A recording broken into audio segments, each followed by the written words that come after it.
Babes, Mm-hmm. you were just asking me what book I was reading. Yeah, because I didn't know if you started a different one, because I didn't know if you're done with the one that you're reading. I'm still on the book Time and Again, and I'm not sure if I like it as much as Stephen King, Okay. but it's good. Okay. I'm at the part now to where he returned to his time after spending a couple of days in 1882, and the government organization that runs this thing is questioning whether or not to continue it because they had a few other people with successful attempts. For example, one guy they thought went to Notre Dame in, I think, 1402. And another guy ended up in Denver in 1901 for like a couple minutes. But when he came... So the way they study it is when the person comes back, they have to do a full interview process to see what they observed and if it's accurate, and also if anything changed. Yeah. And the guy who came back from 1901... he talked about a classmate he had in 6th grade, and when they looked for this person, they found out that he never existed in their time. Oh, so that's weird. Making them wonder if they should continue doing the experiments or not. Okay, so the government program, which is, I believe, unnamed in this book. So the government program is the one that's controlling the time travel. They're the ones who are doing the experiments with the experiment with time travel. Yeah. Okay. But you like it, but it's not spectacular like you thought it was going to be. Yeah, the mission that our protagonist was sent on didn't really seem that strong to me. Huh. And the way they had him time travel was a little bit weird. Okay. But you know, I don't know how time travel works. So maybe that's how it actually goes down in real life. I'm not sure. But I like it though. I would argue with Stephen King that it's the best time travel story ever. But you were saying that they use hypnosis to help people time travel, right? It's a combination of that and putting you in a similar setting. For example, if I wanted to send you back to the best year in film cinema, in my opinion, I know everybody says 1939, but I think it's 1994. Yeah. Well, what I would do is I would decorate your apartment like the mid-90s, and I would show you TV shows and films from that year, and then we do some hypnosis on you. And then eventually you get to the point after living like it's 1994 for a while to where you could close your eyes and say, all right, I'm going to wake up and it's going to be 1994, and I could watch the first episode of Friends as it airs for the first time. That's how they did in the book. Yeah, I mean, they didn't use the Friends example, but you get what I'm saying. I know. No. I didn't think that they would. I'm just saying that that's what they would do in the book if they wanted to send me back to 1994, which was a good year for me. So, that's kind of interesting.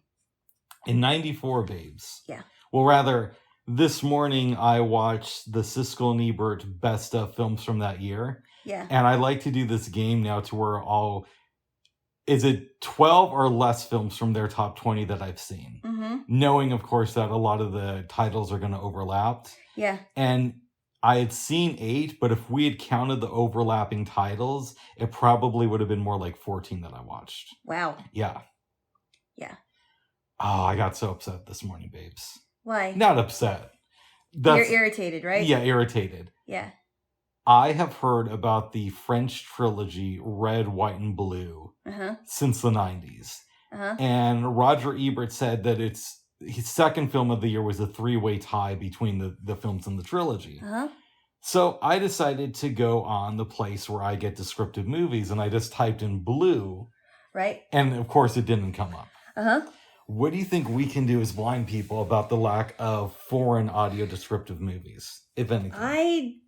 I really have no idea, because I don't know how these audio descriptive service people, the ones who record it, I don't know how these movies are chosen. I don't know how they get into the movie vault for blind users. I have no idea how to navigate around that. And one of the things that sucks too, if you go to a lot of these forums where they talk about foreign films and somebody says, is there a dubbed version of this? everybody will give a snarky response about how you're supposed to read the movie, bro. Listen to it in its original language. Yeah, but then they don't take into consideration that there are blind users who can't see the subtitles. Exactly. Or can't read it very well because they're so fast. You know? They don't take into consideration that a sighted person might be watching the movie with a blind person. Right. Yeah. So you know. I have some corrections to be made.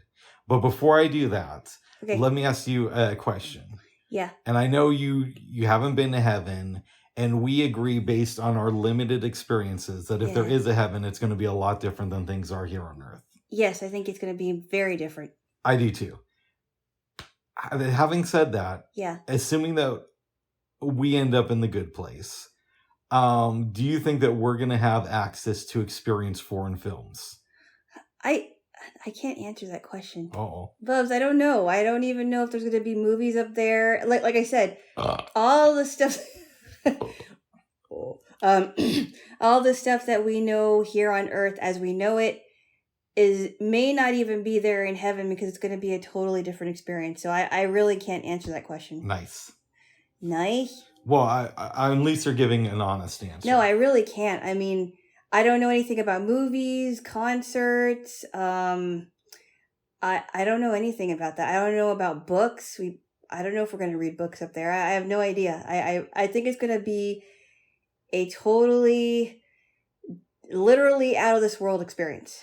I was talking to somebody this week, and the subject of God and the afterlife came up, and I said, I have reasons to believe on personal experience is that there might be an afterlife or something beyond this. And she was asking me about it, and I wanted to tell her the out-of-body experience that I had. But then I thought, if I do, little Jaylo has implied that if I tell people that, it's going to sound like I'm a little bit insane. So I said, I can't do that because Alana says that makes me sound crazy. It might sound insane to them, but I can't control what you tell them. I mean, I'm not going to be like... I'm not going to be inside of your head saying, don't say that ever. But they might think that you're a little bit cray. Uh-oh. I mean, I'm going to be honest. They might think you're a little bit out there. Uh-oh. That's interesting, babes. I mean, so I don't know. So let's start with the corrections. Okay. A couple of days ago, I say here, Trump is a demon, but Dick Cheney is the devil. And Liz Cheney is the daughter of the devil. Now, that statement is completely true, but I mispronounced the word demon. No, well, that first off, there is only one devil, and he isn't it. Sorry. You don't think it's Dick Cheney? No. Okay. No. The devil is far sinister than he is. Wow. Yeah, I believe that there is a devil, and I think that the devil deceives us every single day, but it isn't Dick Cheney. How do you think he feel? Do you think he would be hurt by hearing that you don't think he's as evil as the devil? No, I don't think so. So I go back because I don't think the devil is human. Okay, I go back one, Dick Cheney doesn't have a heartbeat, and I'm not making that up, by the way. Oh, I know, he has a baboon's heart. Well, or he has like a different. I don't know what he has now, but for a while he had this electronic thing that didn't give him a heartbeat. A pacemaker. It wasn't a pacemaker; it was something else. But he said that he didn't miss having a heartbeat, which is kind of creepy in my opinion. But okay. Okay. But no, I don't think he's Lucifer incarnate. If that's what you're asking me. I go back and forth with him. I think he's completely evil. I think that, right? Okay. Because we've seen the way he treats his gay daughter. And we've seen the way he treats our country. But let's not get into... Okay, so let me rephrase this like this because I'm stumbling. Sometimes I think he probably just looks at things by the numbers and he justifies his evil actions to himself by saying, if people knew from my perspective what things were, they wouldn't think so poorly of me. And other times, when I'm being more cynical, Rick, I think maybe he likes being the evil dude. Maybe he likes that a lot of people don't like him. And maybe he would be a little bit hurt if he heard you say that he's not the devil.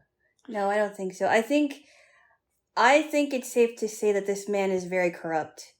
But I'm not going to sit there and say that he's a devil incarnate, because the devil, that would imply that he was around before. He was around a lot longer than everybody else was. So I'm not going to sit here and say that he's the devil incarnate. Do you think it's possible, babes, that maybe he was around before this, but he decided to take the form of Dick Cheney and come to Earth? No, because that's not what happened. Yeah, and by the way, I don't know if there's a devil or not, but... Oh, there is. He's deceiving us every single day. Uh-oh. And I think he deceives us through corruption. And this is one of those...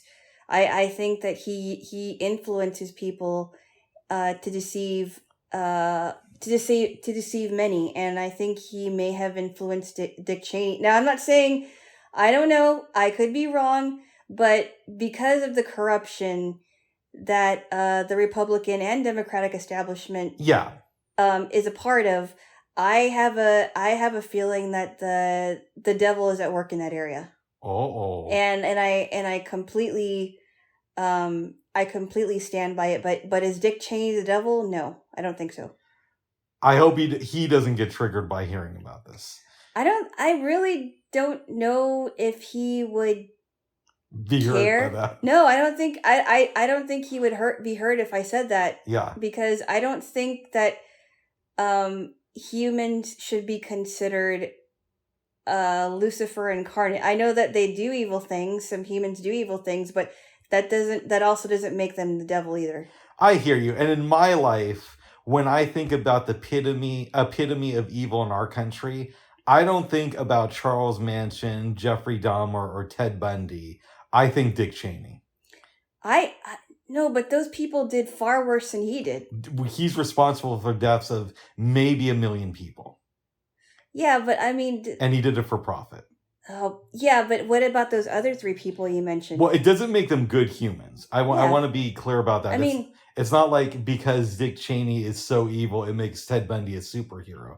But what I'm saying is, when I think of American evil, I go more towards people like Dick Cheney. And since he kind of was vice president when I was coming of age politically, he's what I think of when I think of the face of evil in this country.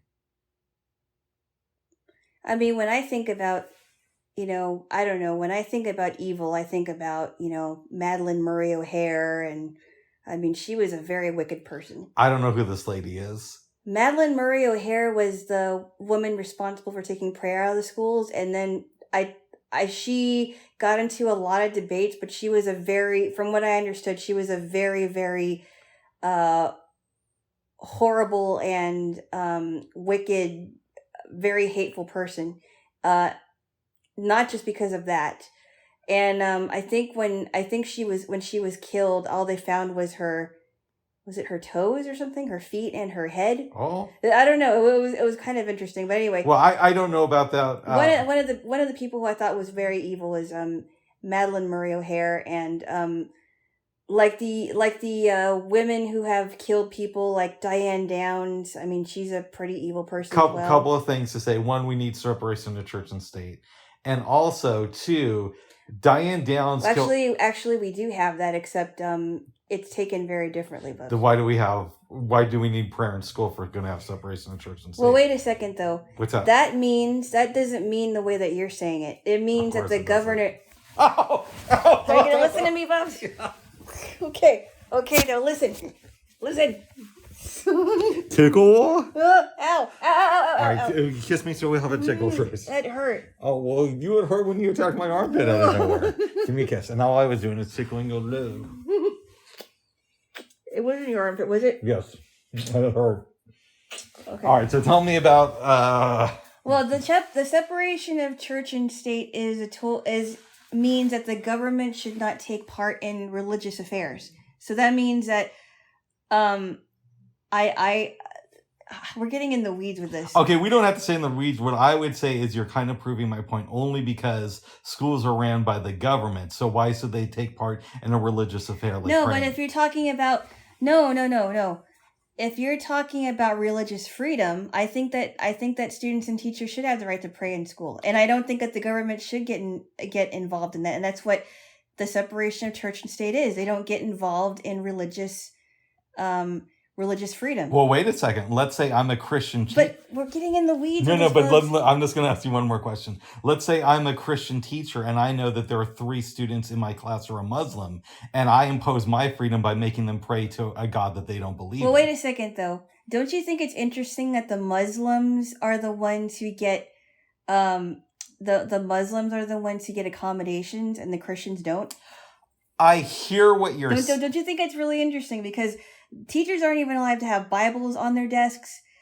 Children aren't even allowed to pray during lunchtime. And that one coach who was just praying by himself on the field was fired. And I don't think that's right. Okay. I would make the argument, babes, that nobody's saying that a teacher can't pray to Jesus when they're not in school. But what they're but wait a minute. You're assuming that Christian teacher would make that student pray, and all they want to do is pray. They're not trying to make a student pray. And I think it's interesting that you would say that when all the Muslim students get accommodations and the Christian students. I don't know how much accommodation Muslims. Oh, yes, they do. Yes, they do. If they're talking about religious intolerance, then the Muslims and the Baha'i students and the Jehovah's Witnesses, they don't have to participate in things. But if it's the Christians and they say, hey, I want to pray, then of course they're like, well, no, you can't do that. So well, I think it's very interesting that you would say that. Well, first of all, I don't know about that because I'm not in school. And when I did go to school, I went to the last 6 years was a very hippie place, right? But let me phrase it like this. Let me ask you a question, then we can drop this because we have more to talk about. Yeah, we do. If a Christian teacher forces Muslim students to pray to Jesus, do you think they should be fired? Because they're imposing their freedom on those students. No, but okay. First off, no one should be fired for practicing their religious beliefs. However, you are implying that a Christian teacher would force a Muslim to pray, and that isn't true. Because all they want to do is pray. I've never heard of a Christian teacher forcing their students to pray with them. Sometimes students have asked to pray with them, like that coach that was fired from Washington. Did you hear about that one? I heard about that. And he wasn't even praying with a group of people. He was praying by himself. And I don't think that's right. Here's what I think. I don't think anybody, Christian, Muslim, even Baha'i. By the way, my parents were Baha'i missionaries. Not my parents. They were grandparents. My grandparents on my mom's side were Baha'i missionaries. They were deep into it. But I don't think anybody should be fired for their religious beliefs as long as they keep it in check. So I don't think the workplace is an area where you should be praying. With maybe the exception is if you're in the military and you're being bombed and you want to, say hi to God or something. No, but if you're praying by yourself on a field and it's not in the office, it's in a private room, right? In your workplace. What's wrong with that?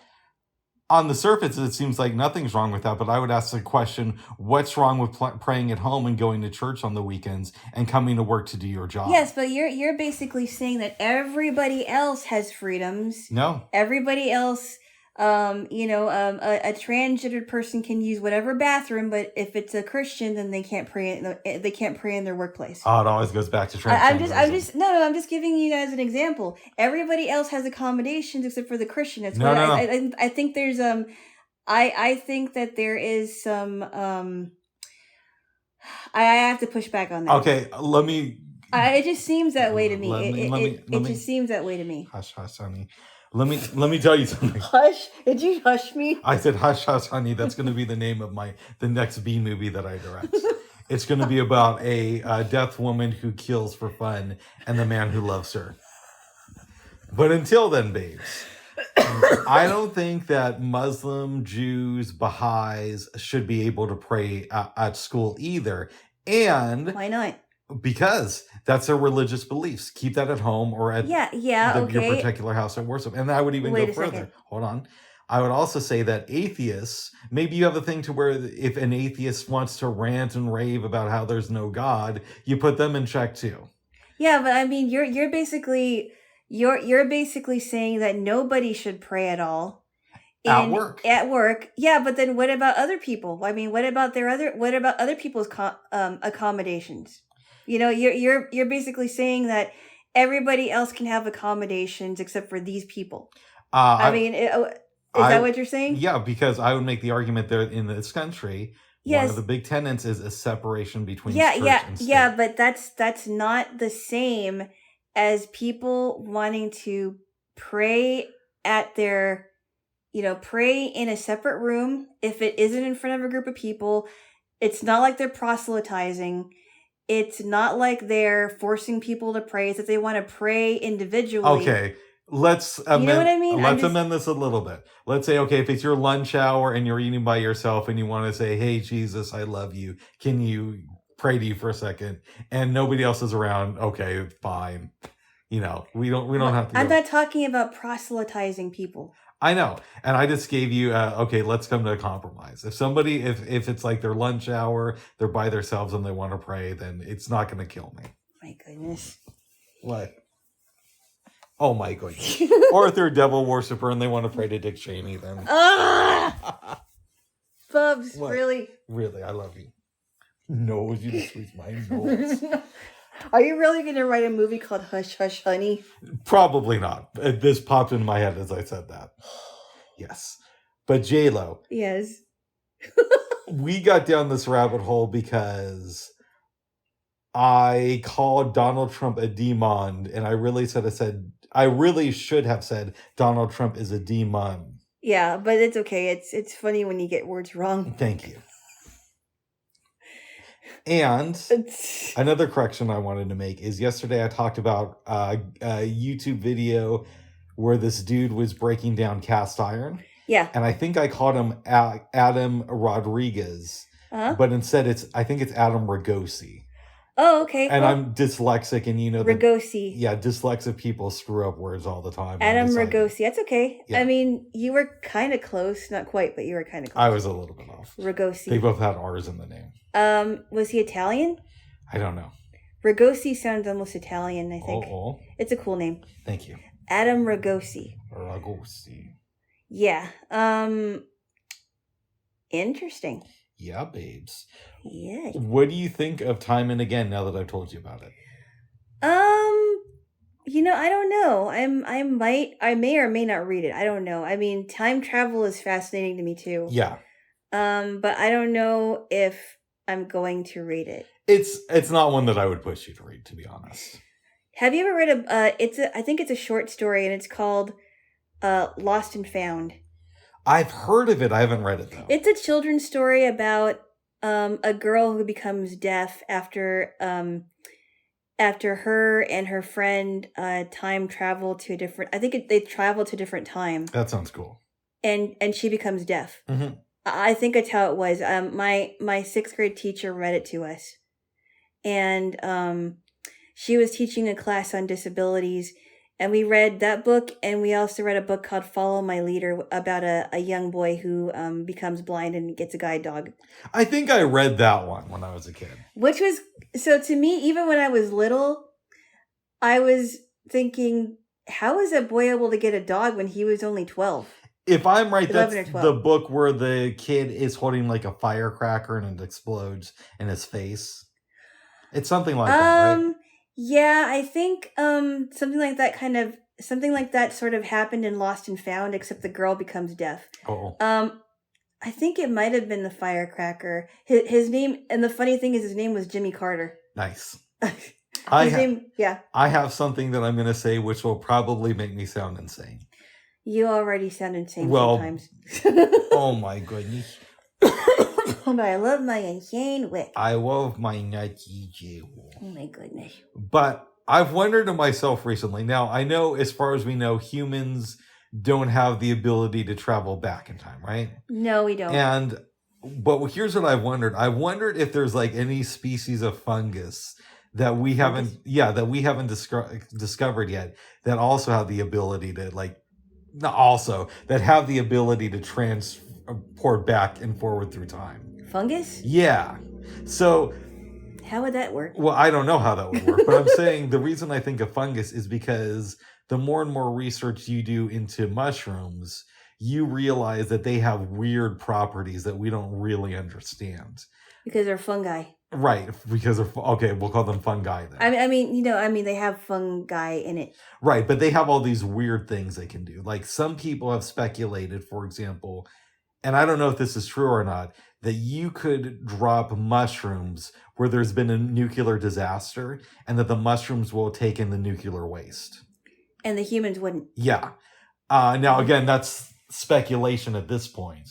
But we also know that there are other weird things about mushrooms that we don't really understand. Like, apparently some of them have this weird neural network. And there's a big area in Washington where they think that there's all these mushrooms that are interconnected with each other on like a different type of level. So I'm wondering if there are any types of mushrooms that have the ability to travel through time. And as I'm saying this, it sounds even more insane than it sounded in my own head. You should that would be a fun, that would be an interesting movie with, making an animated movie where mushrooms travel in time. Yeah. Mushrooms. I think that would be super cool. Or What's that? So remember Super Mario Brothers, Of course. the game, right? I know you love that game, but as you know, Toad is the Mushroom King, correct? I thought it was King Koopa was a mushroom. Oh, King Koopa. He's the king he's the guy that you battle at the end of it. King Koopa is a Mushroom King. Okay, so Toad. He's the guy that you kill. But Toad is a mushroom guy. Yeah, and I could have that wrong because it's been so long, but it's something to that effect. Yeah, you could make it into an adventure where Toad travels in time. That would be cool. But no, I'm wondering if this is like a for real thing or if this is just an idea in Rick's head. I don't know. I think you'll have to do some research on that one. Now speaking of Super Mario Brothers, yeah. I did not play the video game, but I know people that liked it. I watched the cartoon version of it, and that was fun. And what they would do is they would mix in a cartoon of Zelda and Link, and they would mix in the cartoon Zelda with Super Mario Brothers. I remember that because I was a Mario Brothers fan back in the day. Yes. And I thought that Zelda was a spin-off of Super Mario Brothers, meaning the video game, based on watching the cartoon series. Right. Because I think I watched it when I was like 5 or 6. And I started playing the game like a year later when I was around 7. Yeah, I think Zelda and Super Mario Brothers may just be, just Nintendo games that are linked together because of Nintendo. But they're not really based off of each other. I don't think so. Nice. I mean, in the cartoon, Zelda seemed like a very, very spoiled princess, and yeah, and at times she thought Link was a brute. So, but I was more into the Super Mario Brothers Super Show segment. Well, good. And then there was Princess Toadstool. You should play the video game, babes. It's really fun. Yeah, I heard that. The music itself is really cool.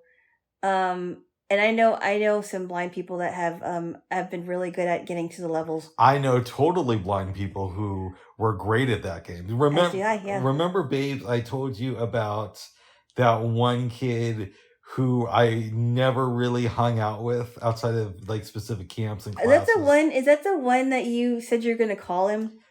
I kept saying I was going to call him, and then I started dating this girl in middle school. And then you decided no. And then in high school, we were roommates in this camp, and I thought we're going to be friends. And then that's the trip where I kind of started going out with my high school girlfriend at the end of it, and I never called him. And then I saw Facebook recommended him as a friend to me, and I said to you, "Hey, I should friend him on Facebook, but then I'm never going to hang out with him because I'm dating you." Oh my goodness! But he was really, really good at Super Mario Brothers. That's too bad. You could have. You might have had some things in common. I know maybe back then you might have thought he was a dork, but I never said that. Maybe it was implied that you thought he was weird. Oh, did I imply that? Yeah, you did. By the way, I'm weird, but I'm like the cool type of weird. I don't know. Maybe he might. Maybe he has matured a little bit, and you guys could end up being friends instead of like you avoiding calling him. No, but the problem is I have a girlfriend now, so it would never work. Yes, it would. I Will you call your other friends?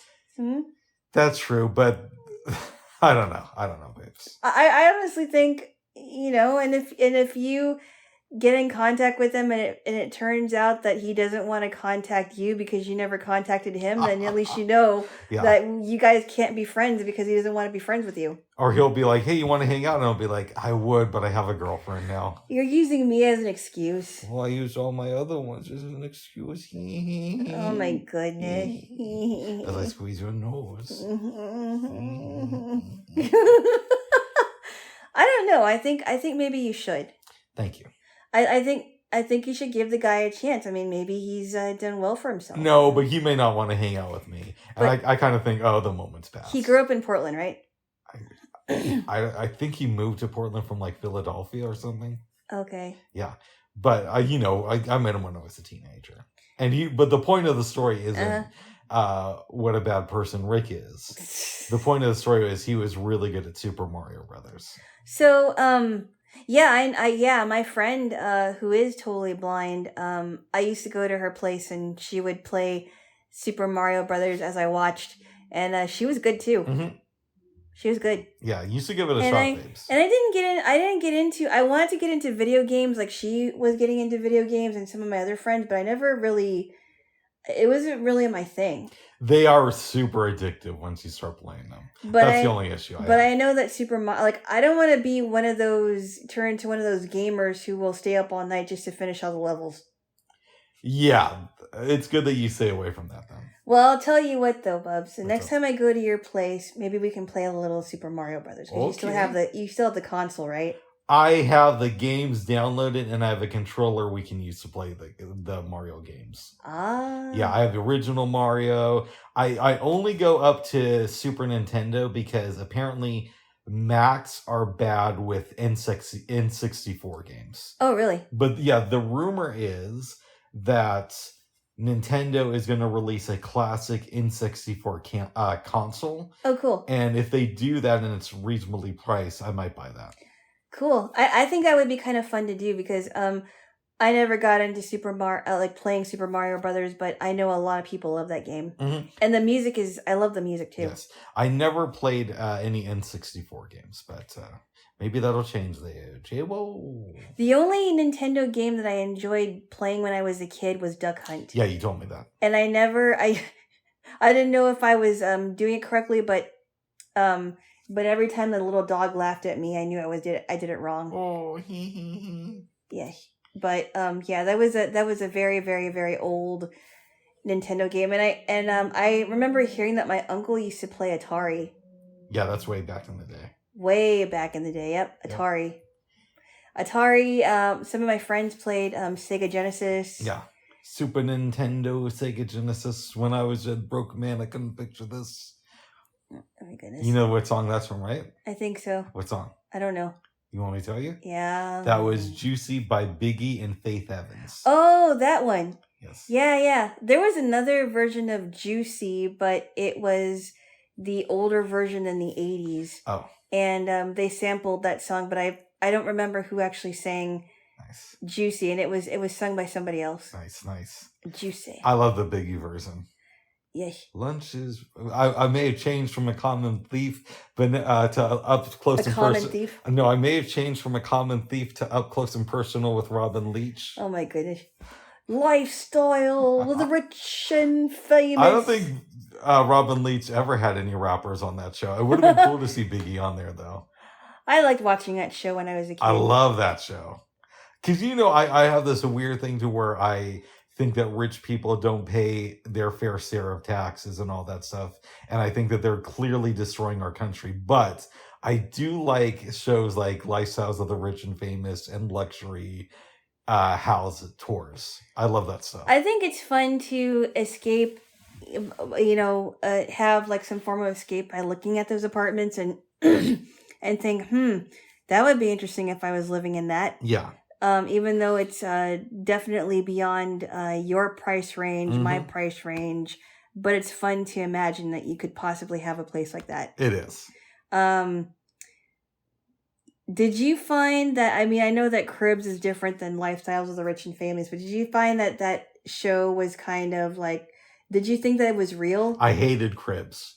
I hated Cribs because... No. I'm not talking about Cribs. I'm talking about Lifestyles of the Rich and Famous. Oh, I thought you were asking if I liked Cribs. I said, I know it's not like Cribs. Okay. But I said, do you think that Lifestyles of the Rich and Famous was a real show? Oh, I get you. Okay. I think that they definitely tried to portray things a certain way. So yes, but with the caveat that they definitely slanted things in a certain direction to make it seem like these people had these perfect lives. It was fun though. Yeah, it was fun. Yes. Yeah. And Cribs I didn't like because with the exception of Redman, it felt like the rest of the show was fake. I don't know. I just liked it. I mean, whether it was true or not, I found it was interesting, and I kind of liked it because there was, I liked the Wayne Newton one. I thought that was fun, even if there was some things that were kind of slanted. But I thought that was fun. I also, sorry to interrupt you, as you know, I'm not a big fan of reality TV. And in my mind, in the early 2000s when it was popular, I kept thinking to myself, why can't they just play rap music videos right now? Because that's what I want to see. I don't like that. So, I know that the quote unquote reality, because I didn't call it reality TV like back in the 90s or anything, but, I liked it when they only had one reality show on, one or two reality shows on MTV, but I liked music videos. I liked how VH1 would play music videos all day. Yeah.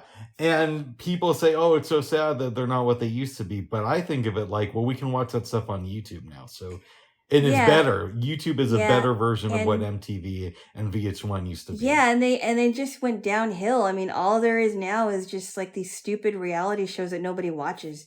And it's just cat fights, and the only thing that I like watching on MTV is Catfish, because I think it's kind of interesting, but otherwise, I could do without the shows now. I used to watch The Real World and Road Rules when I was growing up, but you're banging my foot. You can keep doing it. I just wanted to. I know. Keep going. But I mean, I don't know. I just think that if they're gonna call it MTV and or VH1, they should stick to the purest version of their network. I hear you, but I don't even know how many people care about MTV now. Like, I don't know if teenagers watch it anymore. I doubt it now. I mean, that was something that I watched when I was growing up into my teens. I think the last time I watched MTV might have been early 2006.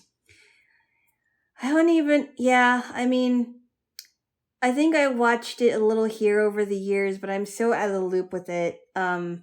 I watched into the early 2000s, but it was, I don't know. It was much better. Yeah, but now what we have is better than MTV ever was, so. Yeah, yes. I mean, I don't know. Uh-oh. I don't know.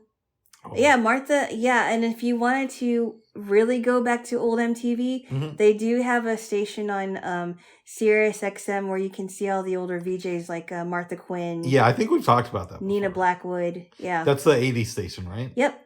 So I don't like the Sirius XM, their 90s station. I hope I didn't say this before. And the reason I don't is because they play rap songs on there, but they play the radio edited version of them. And that really drives me crazy because like the whole thing about satellite radio was there's supposed to be less censorship. And there are other stations you can listen to on satellite where they don't censor words out of songs. Yeah, they don't. So you kind of have a mixed bag of everything. I don't like the 90s station on there.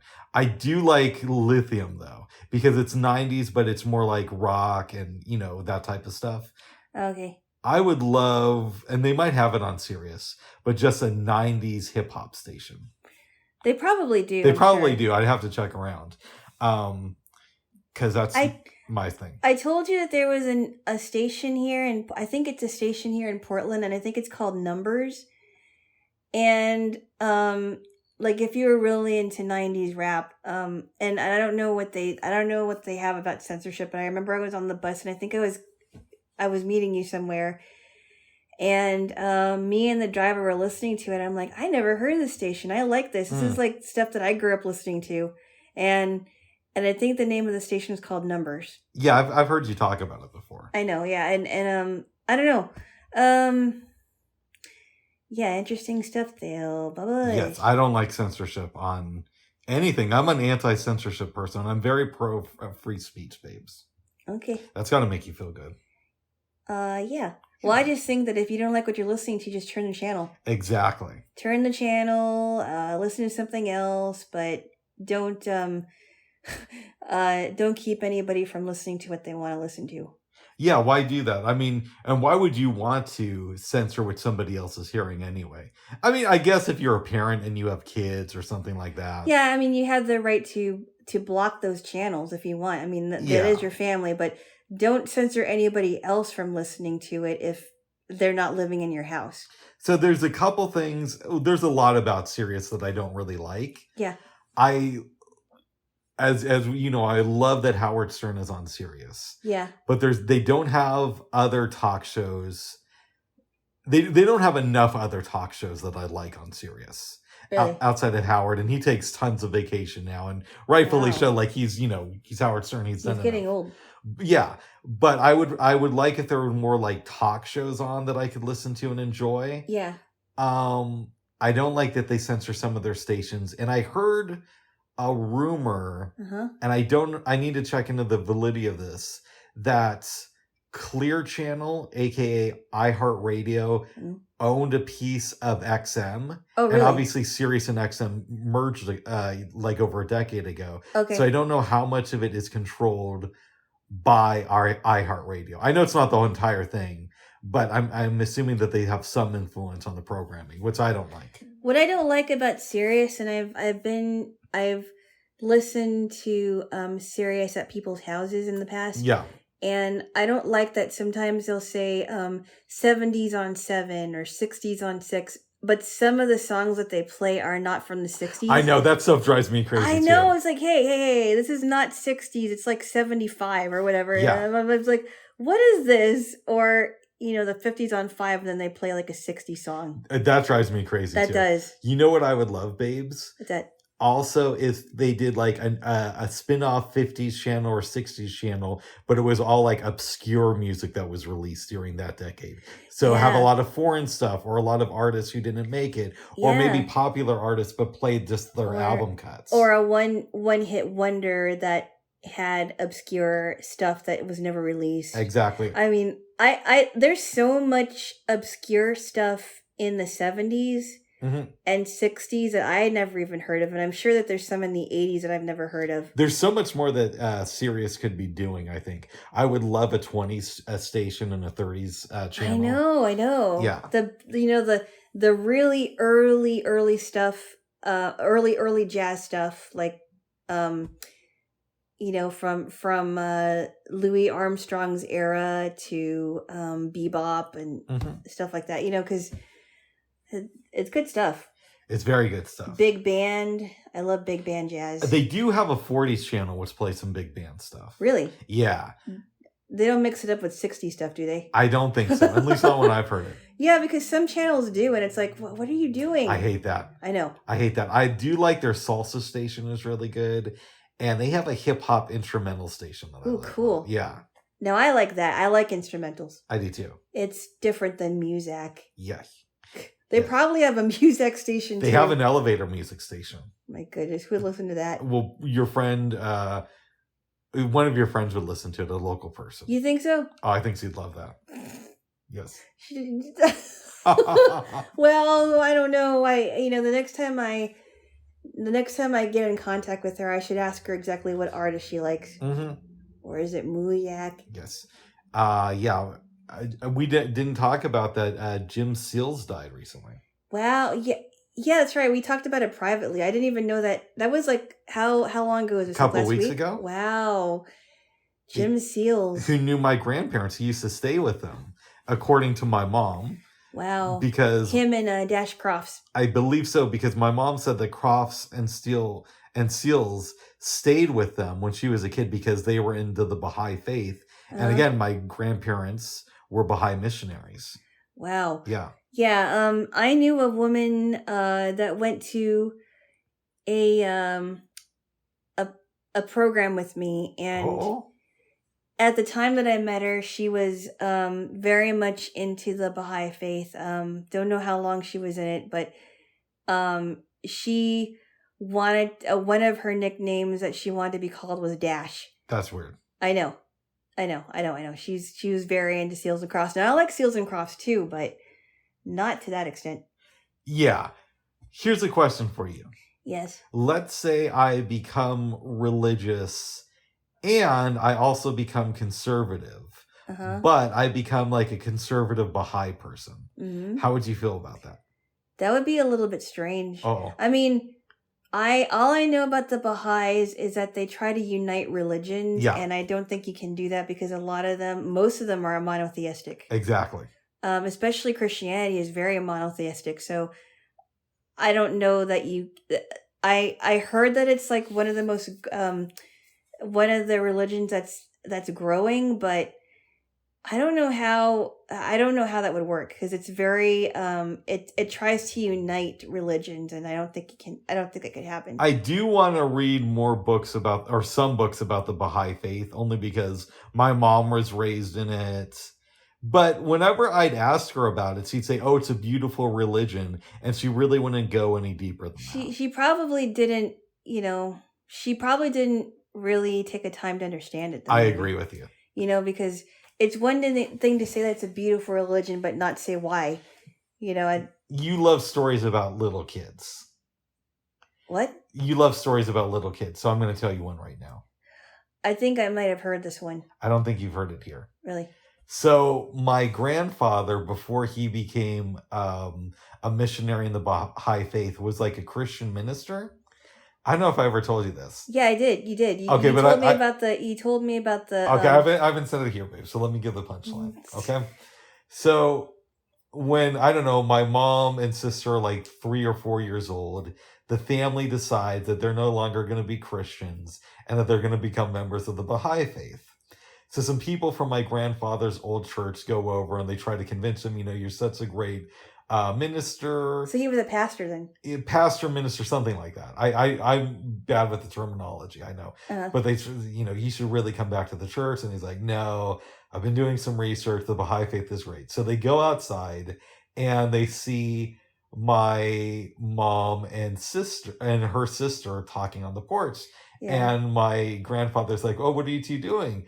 And my aunt says, oh, we're drinking alcohol. They're little kids. They're pretending. They're like, we're drinking alcohol. We're drinking beer. And in front of them. But they're just pretending. Yeah. And he says to them, in front of the Christian guests, he's like, well, we're Baha'is. We're not allowed to drink. And my aunt apparently said, oh, that's okay, Dad. We're pretending to be Christians. Oh, my goodness. Yes. Okay. Yes. Kind of weird, but okay. Oh, okay. Yeah, so you're not allowed to drink if you're Baha'i. Apparently. Oh. According to that family story. Okay. They're also anti-abortion, apparently. Oh, good. Okay, what else? Okay, what else? Well, I'm pro abortion. Oh, my goodness. Yes, we know you're pro abortion. But I think we should move on because there's a lot of stuff we have to discuss. Yeah, there's many, many, many good things that we have to say. Look, can I just say, Bubs, that we had a really good dinner last night. We did. No, before we get to dinner, babes, I understand that you read a little bit more in a book called 1 Day, or 2 Days Minus One. Oh, my goodness. Go ahead. Really? If there was a drum in here, I would be like, bum. Yeah. Okay, so the last story that I read before I read some more this weekend is about Joel Reisnikoff and Terry Dolan. Both of them were openly gay men, and they died of AIDS around the same time. Terry Dolan was openly gay? Okay. His brother knew that he was, but Oh, I'm sorry. Maybe he wasn't openly gay, but he clearly died of AIDS. Yeah, he worked for the Reagan administration. They were very anti-gay. And Anthony Dolan did, not Terry Dolan. Oh, I'm sorry. No. Terry Dolan, I mean, his brother knew what was going on, but Terry Dolan wasn't really as open as Joel Resnikoff was. So, but Terry Dolan's brother worked for Reagan. Yeah, so I probably would agree with a lot of things that Anthony Dolan stood for, but I will give a criticism. Go ahead. And say that he should have been honest about his brother's death. Even if he didn't agree with his lifestyle, I think he should have been honest and said that he died of AIDS and this is what happened. Because AIDS was running very rampant in 1986 when people were still finding more about AIDS. And even though it was on the surface running rampant in the LGBTQ community, then he should have been honest about it, even if he didn't agree with what was going on. And then Joel Resnikoff's brother was different, and he was open about it, and he was willing to talk about it, and he was also a military rabbi. Yeah, which is always kind of interesting. That is kind of cool. And now Joel Resnikoff's brother, at least up to the time of the writing of the book, he had a lot of his brother's old artwork. Yeah, and I heard the artwork was really cool. Yeah. Yeah. And they were talking about how Joel Resnikoff had changed his appearance, and he had a twinkle in his eye, and he was kind of eccentric in the way that he looked. And but I don't think Terry Dolan was very open about it because he thought of, his family thought of it differently, it sounded like. But I wish that his brother was at least honest about how he really died, not because he died of not that he died of liver cancer. Yeah. Because that's totally different than dying of a disease that takes over your entire body. And does it so quickly, too. So quickly, yeah. Especially back then. Back then, yeah. Before AZT and the other medications came out. I've wondered, babes, who's been the longest AIDS survivor? And my mind goes to probably Larry Kramer, because I believe he was diagnosed in 84 or 85, and he lived until 2020. Did he really? Yeah.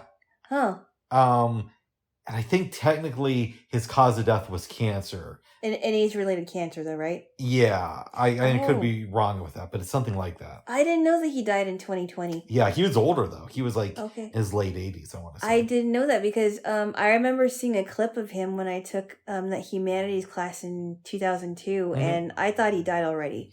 No. But he's been an AIDS activist for a very long time. So, yeah, I don't know. I remember I used to watch this series on, I think it was HBO. Yeah. It was called Life Stories, Families in Crisis. Huh. And there was a story about this kid named Joey DiPaolo, and he got AIDS because of a blood transfusion when he was 4. That used to happen a lot. Yeah, and but I think he's still alive. I remember after the short film, he was on TV with his mom, and talking to parents of kids who come in contact with a child that has AIDS, and saying, just don't be afraid of this child just because they have a disease that you don't know about. Yeah. And I think he's still alive. That's interesting. And you said that they mentioned in One Day the book and the band played on. Yes, they did. That was a really intense book. And I got that from the library, literally, I think I got it on a Tuesday, and society shut down from COVID on Thursday of that week. I remember that because you told me about it. It might have been Monday, but it was something like that. Yeah. And you said it was good, but it was really intense. It was intense, and my mind was going so many different places at the time for obvious reasons. Yeah. That I think I need to reread it. Really? Yes. Because it was just too weird that it's talking about a disease that at the time people didn't know much about. And in real life, we're dealing with COVID. But now do you feel like your mind is a little bit more focused? Yes. Because now it seems like it's somewhat returning back to where it used to be. Yeah, it's like if I read about I don't know, Puffy at the height of 50 Cent. You know, it's like, okay, COVID isn't 50 Cent anymore. The mixtapes aren't as popular. You know, it's not getting as much airplay on the news. So maybe we can chill out for a minute. Okay. I don't know if that made any sense. No, it didn't. Or that just made me seem like a completely insensitive asshole comparing diseases to famous rappers. I don't know. Now that the buzz has died down over COVID a little bit. Yeah, no, I think got that latest release of COVID. Oh my goodness. Sorry, go ahead. Oh my goodness. Yes. I wouldn't be surprised if somebody's making a concept album called The Lockdowns or something, or COVID. I think they have already. There's a movie that Judd Apatow made. It's a Netflix one, and I think it's about life during the pandemic. Oh wow. Yeah, and other people have done art on it. Okay. Yeah. No, I just thought it was kind of funny that you would compare a disease to Puffy's new or P Diddy's or popularity Diddy's popular. I don't know. He keeps changing his name. He does. Is he going to call himself D next? Maybe. Or Itty? I don't know. Babes. Itty bitty Diddy. Oh my goodness. Well, that's what his wife called him in the bedroom, and that's why they divorced. No, I think they're married still. Oh. I think he's still married to Kim Porter. That's what your girl Jennifer Lopez used to call him when they do it. Jeez. Oh my goodness! I still can't believe they dated though. It's just weird. Oh, yeah. And then I don't know how. And I'm saying this on his behalf. Like I don't know how he was able to handle this girl. I don't know. And then she did that song with the Locks, and Diddy and the Locks. I don't know if I don't think they're beefing anymore, but they had a beef that lasted for years. What song was it? Jenny from the Block. The Locks. Oh, Jenny from the Block. Yeah, that's right. I like that one. Yeah. I think they're cool now, actually. Because Diddy did like a Bad Boy reunion tour. Yeah. And I wanted to go to it, but it was only on the East Coast. I'm pretty sure the Locks was on that tour. I actually did like that song, and especially the flute part. It's okay. That flute part was also sampled in a Jurassic 5 song from their first album. Yeah. Yeah. Yeah. We're known as Jurassic, but they call us J5. Is that song? No, that's a different song. Okay, we're getting in the weeds of this. Okay, all right. Well, I just think it's funny that you compared diseases to rap stars. Thank you, Jaylo. But you're enjoying the book. Yes, I am. Nice. And it's interesting. It's like a mixed bag of stories. Some people died, some people didn't. Yeah. Yeah. Yes. But babes. Yeah. We made some dinner last night. It turned out really good. Tell me. So what we did was, we put some chicken and some onion in my slow cooker, and we had that cooking for a couple of hours, right? I'd say like 5. Okay, 5 hours. Well, I mean, we were cooking it on high for a couple of hours, and you turned it down, and we had it cook for a while. It was really good. And then we cut up some carrots, celery, potatoes. You cooked them on my stove in my bigger pot, and then the rice in a smaller pot. And it actually turned out really good. And I'm going to eat leftovers later. Oh, good. I like doing it. A few things came to mind. Yeah. Is we might want to think, and I know I keep saying this, about updating some of your cooking ware. Yeah. Because there's a point where I'm cooking the veg in one of the pots, and it's already starting to stick to it, even though I was cooking it at a good heat, and I put oil on the bottom of it. I emptied the veg and had you wash it out, because I know in the past you've had issues with these pots burning at the bottom. Did you where did you empty it out? I think in the bowl. In the bowl, okay. Yeah. And then glass bowl. And then I washed it. Right. Yeah, and then I washed it out, and then as soon as I was done with that, you put everything back in. You put everything back in and commenced with the cooking. Yeah. But the rice turned out really good. I thought the potato was just perfect. Chicken was great. Chicken was really tender, and the celery and carrots were delicious, and so was the onion, and it was delicious. I'm glad you enjoyed it. We only ate one bowl, but it was very filling. It was very filling, and I thank you for letting me having the leftovers. Oh, of course, there, little Jaylo. And I still have some leftovers from the adobo I made a couple days ago. Nice. Yeah. And when I come home, because I froze some food, I'm going to have some baked pasta or baked spaghetti. So you have to thaw that out. Yeah, but that's no big deal. I can do that. Yes. Yes. Babes. Yeah. I read a biography of Rock Hudson last week. And last night, we watched 2 movies with him. We did.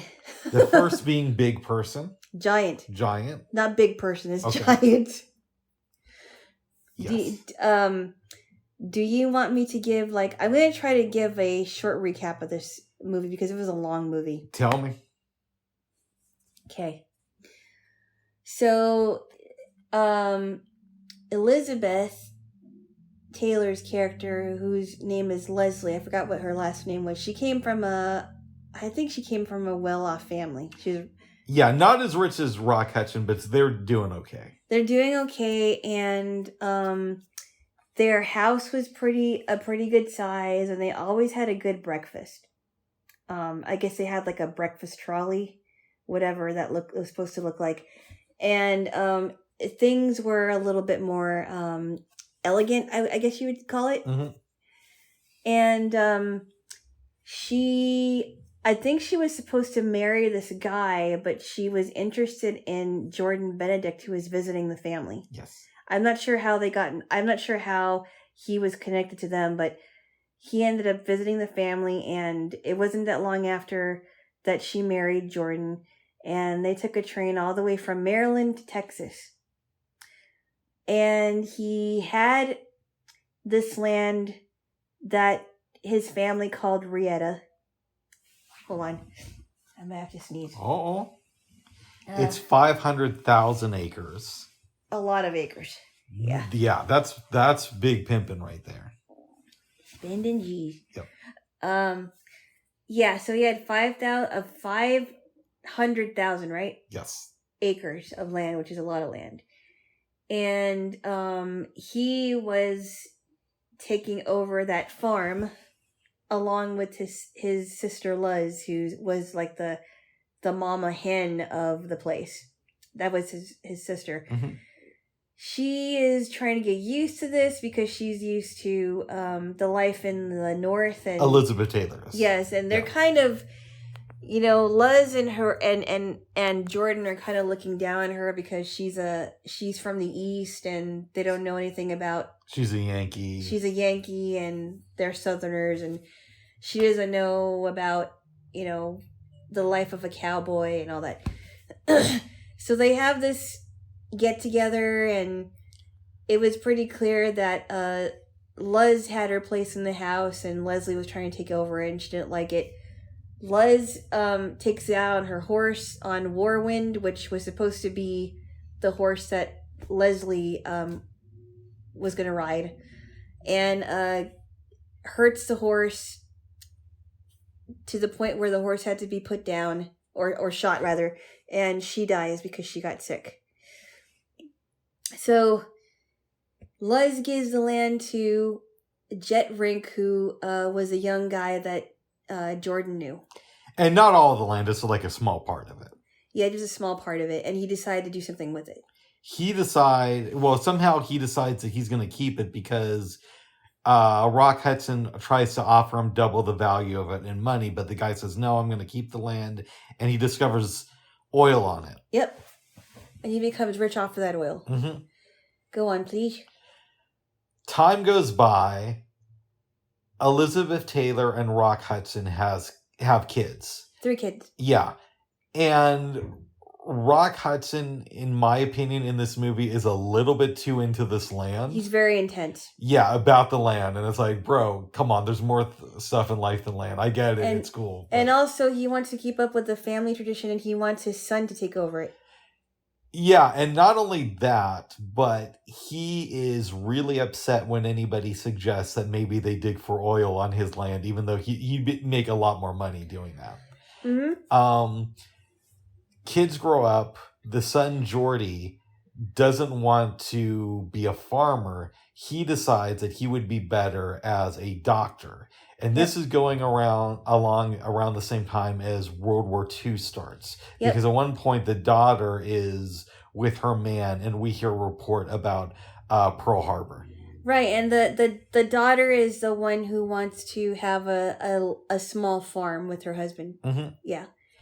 And then the youngest girl, Luz, she's kind of enamored with Jet Rink, who's played by James Dean. Yeah. The one that has who's very rich and because of the oil.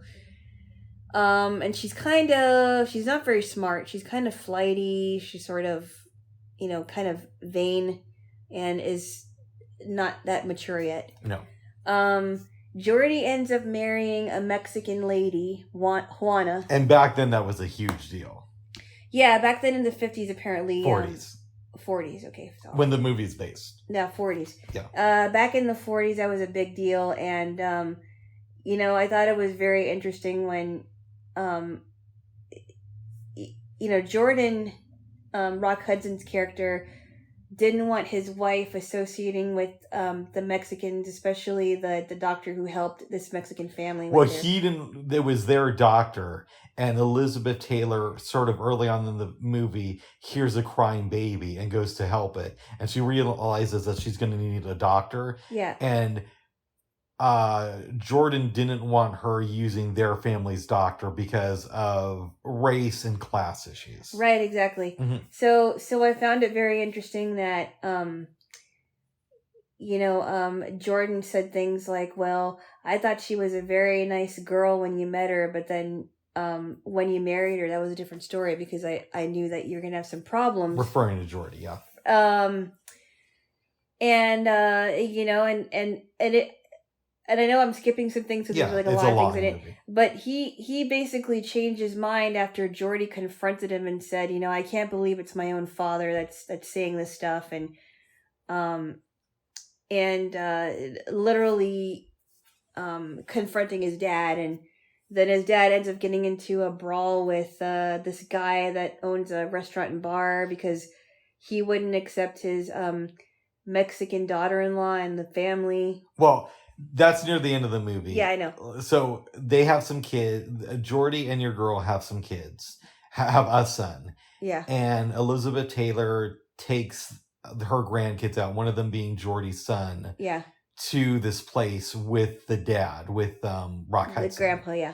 And the guy who runs the place is like a sergeant, and he's racist, but you can tell he's willing to serve them because they're rich, even though they have a Mexican grandkid. But they're not willing to serve the elderly family. Yeah, and he even makes a sly kind of racist comment about them. Yeah. And your man, a Mexican family enters the place, and he kicks them out because they're not rich and there's no white people with them. Right. Rock Hudson stands up, and your man and him get into a fight. Yep. And that's pretty much close to the end of the movie. There's one more scene where he's talking with Elizabeth Taylor, and then we see the two grandkids. One's Mexican, the other's white, and that's where the movie closes. Yep. I like this movie.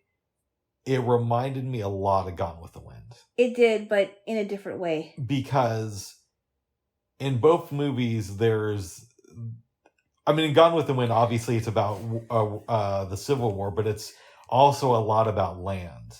Because a lot about land, yeah. Her and the family talk about Tara. In this movie, they talk about, what's the name of it? Rieta. Rieta, yeah. Right. And Jet's part of the land he called it Little Rieta. Little Rieta. Yeah. Great rap name, too. Little Rieta. And in both movies, somebody dies from a horse accident. There's a female who dies from a horse accident. That's right. And the little girl in Bonnie Blue and Gone with the Wind dies. Yep. Yeah. Very sad. The movies touch on race a lot in different ways. Right. So in my mind, there's a lot, as I'm watching this movie, I find myself thinking about Gone with the Wind a lot. Yeah. Did you feel the same way? Kind of. I mean, there were similarities, but there were vast differences too. Mm-hmm. I did like that in Gone with the Wind, it didn't touch just on, because every time I hear something about race, it always touches on white and black issues. Yeah. And I'm glad it was dealing with whites and Mexicans. I like that too. It wasn't just white and black, even though they did have black slaves. Mm-hmm. I'm glad they took it. Well, they didn't in Giant. They didn't have black slaves. I thought they did. They may have had black workers, but this is after black slavery. workers. I'm sorry, black workers, but the black workers and Mexican workers. But I'm glad that they were focusing on the Mexican workers and the Mexican culture instead of just white and black culture. I like the performance, but as the character goes, I hated Rock Hudson's character. Oh, he was terrible. I could not get up. Why is he so obsessed with this land? Yeah, and then why is he making his son be just like him? Like riding a horse like a cowboy, and clearly when his son was a little boy, he just didn't like it. He's like, he just wanted to get off. And he put him on the horse when he's like 4. Yeah, it's kind of dangerous. Mm-hmm. I would wait until the child was a little bit older because, they have to be careful that the horse might buck them off. Yeah. I would be next to the child on the horse instead of leaving the child on it. Exactly. You know what I mean? Because he did, and he's like, "No, I don't want this." And Elizabeth Taylor, I remember when she was confronting him because this whole party was happening, and she's like, I'm going to tell you the da-da-da-da-da. And she's like, you're really cute when you're riled up. And it kind of reminded me of you. Thank you. And she liked it when he got into that brawl with the Sarge because she never seen him that way. I liked him in that scene too because he seems less of like a crazy person and more like a human being who's shown some growth in the movie. Well, and then there was also the scene of sexism too, because he told Leslie that this is men's stuff, we're talking about politics and women shouldn't be talking, and then the women were shooed away. And I'm like, wow, there's some sexism in here too. And it seemed to me like Leslie was a little bit more open to discussing things and to learn about people's cultures because she wanted to learn about the Mexican workers that were hired to work for them. But there was also a lot more sexism in our culture in the 50s when this film was made. Very true. Very true. Yeah. There was a lot of different topics in this movie, and it was a lot of I thought it was interesting too about what happened with Jet, because he became a rich guy, but he was still a drunk. I think he became an alcoholic after he got that money. After he got that money? Because it's implied that he's this humble guy at the beginning. Yeah, it's true. It's true. And then the money kind of corrupts him in a way. Right. And I think Luz really thought something of him, and then she was just so disappointed. Yeah. After she saw that he was very drunk, and but it was even. I mean, I didn't know until he told me that he died during the making of the movie. Yes, but I think he had shot all the scenes that he was going to make for this film, and it was just the other actors were working on wrapping the film up. Right. So it's not like we would have gotten more James Dean in this film. That's my understanding. Yeah. I said something to you last night that's going to be a little bit controversial. Mm-hmm. I watched Rebel Without a Cause in a film class back in, I want to say, 1999. And I watched it as a teenager as well. I think I watched it in my, I think I might have watched it in my U.S. history class. We saw East of Eden a few months ago. Yeah. And now we're watching this movie, or we watched this film. Yeah. I kind of think, and maybe it's just because I wasn't living back in the 50s, that James Dean is a little bit overrated. I would agree, actually. And we only saw like 3 of his movies. But he only those were the only ones that he had a big role on. Okay. He had smaller parts in a few other films, but these are the ones that he's known for. I kind of think that the reason why people are so obsessed with how he died and when he died is because he died so young, and probably because of his looks. Because of his looks, and he died at the height of his fame. Exactly. Yeah. That's what I said. You said so young, but... Well, you know what I mean. Okay. The height of his fame, still... It could be different. Like Estelle Getty, if she would have died at 90, she would have died at the height of her fame. That's true. You know. That is true. Yeah. But I think mainly it was because of his good, movie star looks. That's what I'm thinking. I agree with you. Especially in Rebel Without a Cause. I mean, I guess it's in the title because there is no cause. Because his parents have a good marriage. He has a social circle. I mean, if anything, you would say Sal Mineo is the one with the cause because he's gay. And he's living in the straight world. But meanwhile, James Dean's parents love him. And there's a scene in the movie that infuriates me but also makes me laugh where it's near the end of the film. The dad is kind of like cooking and playing with the little daughter. And James Dean is acting all crazy. And the dad is like calm and loving to him. And I remember... And you're... Yeah. I remember watching that scene almost laughing at it. Because it's like... Usually, if a teenager is mad at their parents... He has a good reason for it. But there is no good reason. It's just the dad is just trying to be a dad to his sister and him. I believe the mom was also in the household too. Right. Yeah. So I was thinking, wow, the parents are really trying to be loving parents to him, and he really doesn't have a cause. It's like, what are you angry about? This is nothing. Yeah. Nothing to be angry. I mean, your parents love you a lot. You have a good social circle. You're not suicidal, but you're angry about what? The film sort of focused more on Sal Mineo, in my opinion. Okay. I need to see it again because I've only seen it once. Me too. Yeah. It might be better the second time. We could see it next week. I don't know. Let's talk about that because there's so many other better movies that we have to watch. Oh, You still haven't seen Raging Bull. So that's a possibility too there. And we had discussed last night watching Soap Disc, which I'm a little bit on the fence on, but I'll go with that if you want to. I heard of a movie called My Giant that I've never seen. I heard that's really bad. Is it? That's one with Billy Crystal. What is that one about? So I never saw it, but I saw the previews for it when it came out in like March of 98. Mm-hmm. If memory is correct, he's a sports agent or Hollywood agent who finds this giant and brings him to America. Okay. And it got really bad reviews. Did it really? Yeah. Okay. And I remember watching Film Fever, which is a show that Alana used to love. No, I never watched it. You did. Okay. I never watched it. They said it was really bad too, but Siskel and Ebert, I believe, gave it 2 thumbs down.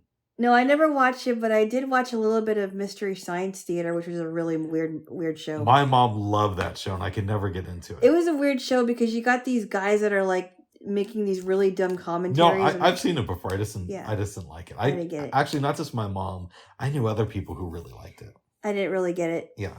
Yeah. No, I never watched Film Fever. Yeah, I think we should skip My Giant and focus on watching good movies.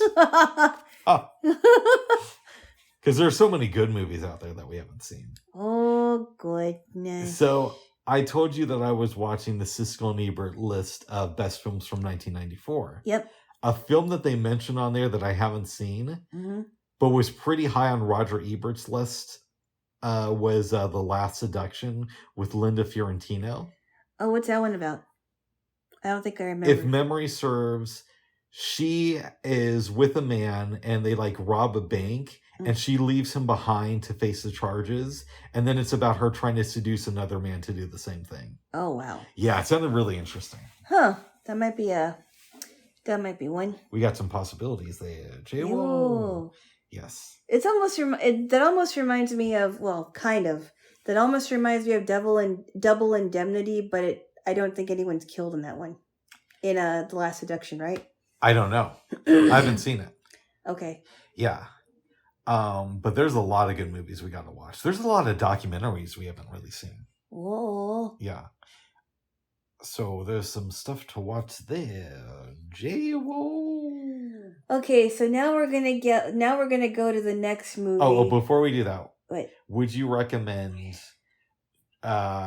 giant to any family members? And if so, what's your elevator pitch? I would say that I would give them a disclaimer and say that there is some racist stuff and sexist stuff in there, but it is. I mean, I would give it at least a strong 7. Nice. There's a lot of good things in it, but there's a lot of stuff that it's like, whoa, I can't believe they went there. I'd give it a 7. Yeah. I give it a 7. Elizabeth Taylor and Rock Hudson had really good performances, except I didn't like Rock Hudson's character. Yeah, but he's good in the movie. It's just his character itself that we don't like. It's horrible, yeah. But he's very good. I'm glad I've seen it. I don't know if I'll watch it again. I've heard it's based on a book. I could see reading it. Right. Yeah. But we watched another movie, babes. If you have any information, oh my goodness. Tell me now. Okay, so this one starred Rock Hudson, Roberta Stack, and Robert. Stop that. What? Robert Stack and Lauren Bacall. Yeah. I think you should give the recap on this one. All right, so basically, Lauren Bacall is this girl in the city. She's living her life, and she meets Rock Hudson one day. They go out for lunch. And Rock Hudson is friends with this dude named Ian? No, not Ian. His name is Kyle. Kyle Hadley, and he's Mitch Wayne. Kyle is played by Rob Stack. And Mitch Wayne is played by Rock Hudson. Rock Hudson, and Lauren Bacall is Lucy Moore. Yeah, and every time I hear the name of Kyle, I think of Kyle and the Kids.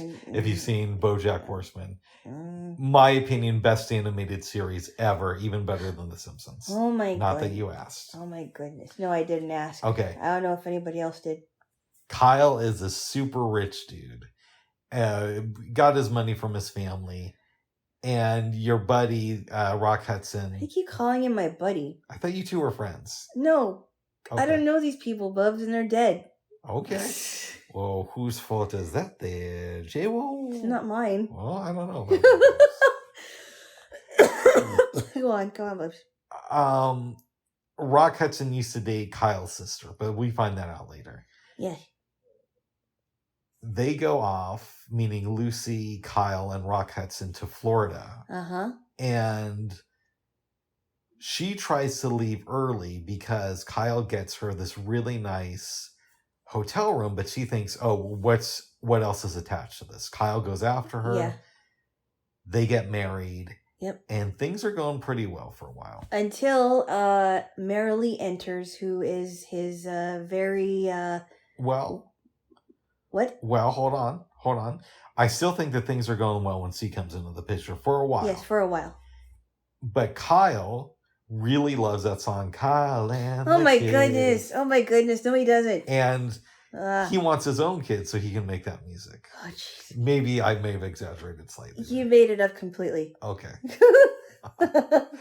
So, but Kyle really does want to be a dad. He does want to be a dad, and he goes to the doctors, and it's implied that he isn't sterile, but there's going to be some issues.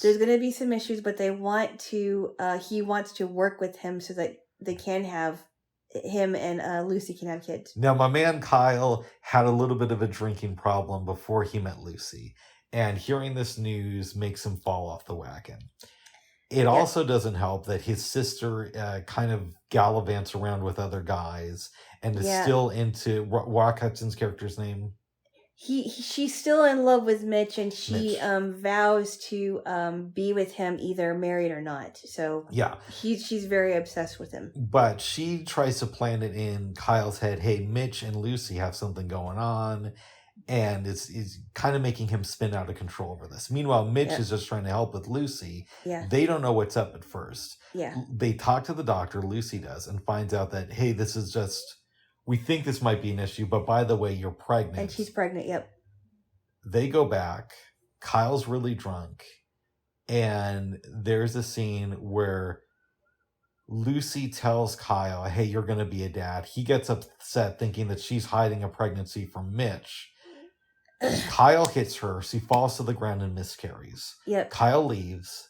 comes back later that night, throws everything around the house, finds a gun, and is going to shoot the both of them. But Mitch tries to grab the gun from him. It goes off, and it ends up slowly killing Kyle. Yep. There's a trial, and your girl, Mary Lee, Mary Lee goes up on the court stand and says, I'm the one who tried to get the gun away from my brother, and it went off.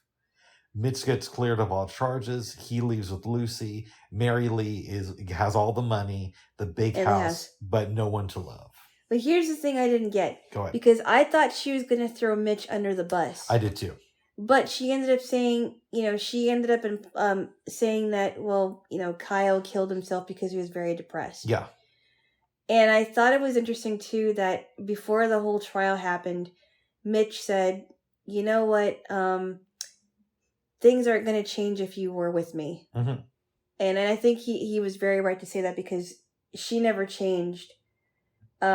She got even horribly jealous when Kyle, was doing well for himself and he was married to Lucy, and she was jealous of that because she became very bitter and very sore about a lot of things. I really liked the first half of Written on the Wind. Yeah. But for me, it started to fall apart in the scene in the diner where the doctor is talking to Robert Stack and he starts to freak out. He gets up to leave and we see him walk by this little boy who's riding a horse with a smile on his face. Right. From there on out, it felt like a bad, maybe 60s or early 70s TV movie. It did. It to me, it almost sounded like a really bad Lifetime movie that it could have been like that. It was, and then there was a lot of holes in it too. Like, if anything, Kyle wanted kids. Why would he get mad at Lucy after she said, "Oh, by the way, we're gonna have a baby," and then he automatically thinks. I mean, I know that Mary Lee was planting seeds of doubt in his head. Yeah. Which was really, really horrible. But why couldn't he ask her, hey, by the way, is something going on with you and Mitch? He just assumed. And he just assumed it, like, oh, no, you're having a baby with my best friend, and when he didn't even do any research on that. Mm-hmm. So I thought it was kind of interesting. And poor Lucy. Yeah, she had to go through all that. Poor Lucy. She was a victim in all of that. She wasn't even around when Kyle died, I don't think. I think the performances are pretty good. I think my problem is more with the direction of the latter half of the film and the screenwriting. Yeah, and it was weird because I've always thought of Robert Stack as the Unsolved Mysteries guy, right? Yeah, me too. But it was so weird to see him in a drunken rage on screen. I agree. It was just so weird, Like he could be drunk and try to kill his wife and his sister and his best friend. I wonder what it was like for Robert Stack to be a star in the 40s and 50s. Then he I guess he did things, but he wasn't as popular. And then he has this resurgence in his career for hosting this really scary show to little kids. Well, little kids shouldn't be watching it. I watched it as a little kid. And so I did too. Yeah, I did too. I always thought that it was a scary show for little kids. It was a scary show for little kids, especially if they did when they did the reenactments and the music. Do do do do do do do. That was scarier than Dateline and 2020. I think Unsolved Mysteries was scary. Oh, I think Unsolved Mysteries to me was one of the scariest shows I've ever seen. I liked it though, but I can understand why little kids shouldn't watch it. I think I watched it I might have been 10, 11, 12. I don't remember when. I was younger than that. I think I was 6 when I started watching it. No, I didn't watch it that young. No. Now, I've heard that the people who composed the movie also did other songs or composed the music for Unsolved Mysteries, composed other music, and they actually kind of jokingly went into Unsolved Mysteries thinking, let's make music that'll make kids want to run out of the room. Are you sure it's what they said? That's what I heard they said. Really? And that it makes it a little bit more easier to digest to me. If they were kind of doing it, it's like a fun thing, but we just misinterpreted because we were small. But even to this day, that theme song gives me the chills. That's probably one of the scariest theme songs I've ever heard in my life. But Yeah, and it was kind of a scary show. I mean, it didn't scare me that much because I watched it during the day, not at night. We watched it during the night, right before bed. Oh no, wait! Did I watch it during? I think I did watch it during the night, but I was watching it with other people, so I wasn't like by myself when I watched it at night. But his voice and the music, it's like, if you have any information, this story may be a hoax. You know what I thought was kind of a scary show too? What's that? Not quite as scary as Unsolved Mysteries, but Rescue 911 with William Shatner. I thought that was fun. I didn't. You didn't think that was scary at all? No, I was way more scared by Unsolved Mysteries. Okay. I don't think I ever got scared watching Rescue 911. I mean, because it's always like an up I got a little bit scared watching America's Most Wanted. That's natural. I did too. I mean, because when they did the reenactments, I hated that.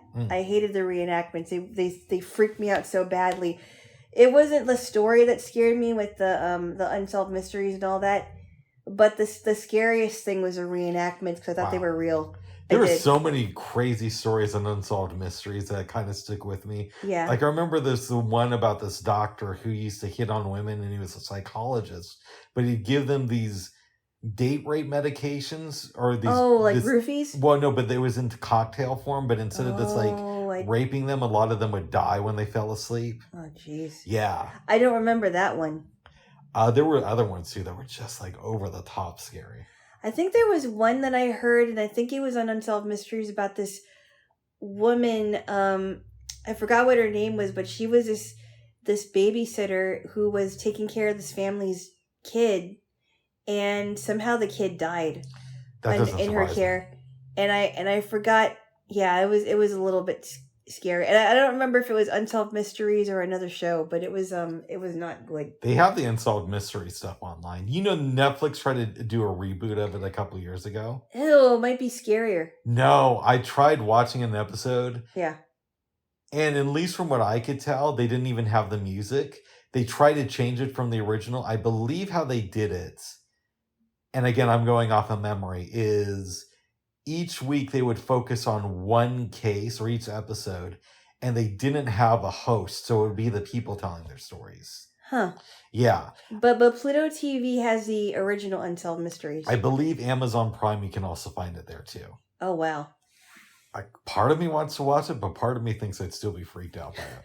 Well, don't expect me to watch it with you on Halloween, Bubs. That would freak me out. Didn't they make fun of Unsolved Mysteries on that show, Dinosaurs? No, what happened? I thought they did where something happened with the family and they had like a mystery that they couldn't solve, and they go in and the dad's like, how do you have so many mysteries each week? And he's like, actually, the host of the show's like, actually, we only have 4, but we just lost one. And so we need a new one. Was Robert Stack on this on the? No, it was somebody doing their interpretation of him as a dinosaur. I was thinking about that scene with Robert Stack in the body cavity searches at when you were telling me about that. Beavis and Butthead Do America. That had to be a really fun scene to shoot. That was great. Well, it's animated. No, I know it's animated, but what was he doing? Like, did he just say like, okay, I've got to search you? No, he would tell other people who are FBI agents, don't stop until you reach the back of their teeth. Or you know what we got to do? A body cavity search. His Robert Stack voice. Yes. Do they both get body cavity searched? No, Beavis and Butthead I don't think got one. But everybody else who met them along the way got body cavity searches. That's pretty funny. Thank you. Can you imagine if he was alive and he was like, my credits include the leader of the FBI that ordered people to give body cavity searches on Beavis and Butthead Do America. Yes. Was he also in other funny scenes in different movies that you remember? Not really. I don't know much of his work, except for what we've seen together in Beavis and Butthead Do America. What was the name of that movie that we saw with the much younger Robert Stack, and he was the... In the play? Yes. I forgot the name of it, but that was really good. It was a really good movie, and he was a handsome actor that was that was in love with the woman who was married. Yeah. With the husband was in the play too. I like that film. That was a fun film. Mm-hmm. Yeah. He's good, babes. That was a better film than Written on the Wind. I just didn't... I couldn't... I don't know if I could recommend it. What do you think? Yeah, I mean, if the storyline was a little bit better, yeah, I probably would. But and it's Written on the Wind is a very intriguing title. It is, isn't it? You would think it would be actually an intriguing story, but it wasn't that intriguing to me. I might just like Lauren Bacall when she's working with Humphrey Bogart. She was so good. They're great in those movies together. Key Largo, The Haves and the Have-Nots. To Have and Have Not. Or To Have and Have... I'm sorry. The Big Sleep. The Big Sleep. Couple other ones. Yeah. What's that one we watched last weekend that was really good with the two of them? That was the one where he was running away. Yeah. What is it called? I know what it's called. It's on the tip of my tongue here. This is why I'm glad we do this, so we don't have to remember everything. Let me think now. Oh. No, what was it called? It wasn't Fugitive. It was he was running away from the cops. But he had broken out of San Quentin prison? Yes. Yeah. You have to listen to the last one. Okay, but irregardless of that, that was a good movie too. Yeah, and then she nonchalantly said, "Well, I think he wanted someone to murder, so he came over here." Yes. I like how she said it. That was great. Yeah, they were really good in that one. Yeah, you're not gonna remember. I forgot what it's called. That's okay. I did too. It's gonna drive me crazy. I have to listen to the other one. It was good. Yes. It was after we watched Gone Baby Gone. Yeah, that was a good movie too. What was that called? It's gonna drive me crazy, bub. It's not the end of the world, babes. You forgot the title. I get things wrong all the time. I know, but it's gonna drive me crazy, bub. Oh my goodness. It's gonna drive me crazy. Ask Miss A what movies was Humphrey Bogart in with Lauren Bacall. Alexa, what were the movies that Humphrey Bogart and Lauren Bacall were in? Uh-oh. According to JewishVirtualLibrary.org, the colony explored the first films of Bogart, To Have and Have Not, 1944, The Big Sleep, 1946, Dark Passage. That's what it was, Dark Passage. And Key Largo, 1946. Yeah, Dark Passage was Dark really good. Passage, thank you. Yeah. Thank you. Yeah, Dark Passage. Excellent movie. Yes. But he was also good in movies without her too, like the comedy where where that one lady was trying to get with this guy and they were all on a boat. Beat the Devil. Yeah. Yep. That was funny. That was good. Yeah. Good actor there. Jaylo. Yeah. The film we watched last night, not so good. I wonder what it would have been like if he got with Lauren Bacall, and they ended up starring in Casablanca together. She would have been too young. She was only like 17 when that movie came out. Oh, I didn't realize that. Maybe even a little bit younger. Because he was much older than her, right? He was. Yeah. Yeah. Wow. But that's a great movie too. I don't know if I'd say Casablanca is like the... I know when the American Film Institute does their rankings of the best movies ever made, it's usually like in the top 5. Yeah. I don't know if I'd place it that high, but it's a great movie. Because when I remember hearing about Casablanca, I heard it was like one of the most romantic movies ever. Yeah, it's really good though. It is very good. Yeah. Solid movie. I didn't realize she would have been that young, because he was like 50-something when he died, and she was only 20-something. Yeah. Something like that, yeah. Wow. I didn't think, but it's interesting because she seemed older as a 20-something, and of course Humphrey Bogart was already in his 50s, but they seemed to have a lot of chemistry together. They did. Well, I think he was in his 40s when they met. His 40s, yeah. But when he died, he was in his 50s. Okay. Yeah.